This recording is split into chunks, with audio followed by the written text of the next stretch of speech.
Iran Israel યુદ્ધની પરિસ્થિતિ વચ્ચે દેશમાં પેટ્રોલ ડીઝલ ખૂટ્યાની અફવાએ ગતિ પકડી છે। બનાસકાંઠા જિલ્લામાં સતત બીજા દિવસે પણ પેટ્રોલ પંપ પર લોકોની ભારે ભીડ જોવા મળી રહી છે। બનાસકાંઠા જિલ્લાના અનેક પેટ્રોલ ડીઝલ પંપ પર લોકો વહેલી સવારથી જ દોડાદોડી કરી રહ્યા છે અને અફવાના પગલે લોકો પોતાના વાહનોમાં પેટ્રોલ ડીઝલ ભરાવવા માટે લાંબી લાઈનોમાં ઊભા રહી ગયા છે। ગુજરાતના અનેક શહેરોમાં ગઈકાલે પણ આવી જ સ્થિતિ જોવા મળી હતી। પેટ્રોલ પંપ સંચાલકોએ સ્પષ્ટ કર્યું છે કે પેટ્રોલ ડીઝલનો જથ્થો પૂરતો ઉપલબ્ધ છે, તેમ છતાં લોકો અફવાઓને કારણે ગભરાઈ રહ્યા છે।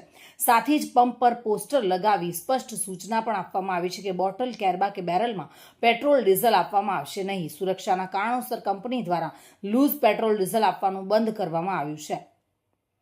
રાજ્ય સરકાર દ્વારા પણ સ્પષ્ટતા કરવામાં આવી છે કે પેટ્રોલ ડીઝલ પૂરતા પ્રમાણમાં ઉપલબ્ધ છે, તે છતાં અફવાઓના કારણે લોકોમાં ગભરાટ યથાવત જોવા મળી રહ્યો છે અને સતત બીજા દિવસે પણ પેટ્રોલ પંપ પર ભીડ યથાવત જોવા મળી રહી છે। હાલ પરિસ્થિતિમાં પેટ્રોલ ડીઝલની કોઈ અછત નથી, પરંતુ અફવાઓના કારણે લોકોમાં ભય અને ગેરસમજ ફેલાઈ રહી છે। આવી પરિસ્થિતિમાં અફવાઓથી દૂર રહી સચોટ માહિતી પર વિશ્વાસ રાખવો જરૂરી બન્યો છે। જો કે લોકો રાજ્ય સરકારના સ્પષ્ટીકરણ બાદ પણ અફવાઓ પર વિશ્વાસ રાખતા નજરે પડી રહ્યા છે અને તે પહેલ પેટ્રોલ ડીઝલ પંપો પર લોકોની વાહનો સાથે લાઈનોમાં ઊભા રહેવા માટે મજબૂર બન્યા છે।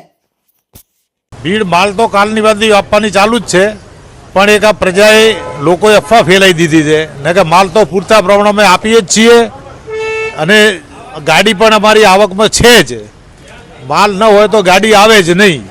લોકોનો સંદેશ હું એ આપું તો ભાઈ ચિંતા ન કરતા, બધાને માલ મળશે, કોઈ ચિંતા કરવાની જરૂર નથી। અત્યારે મળી રહ્યો ચાલુ જ છે।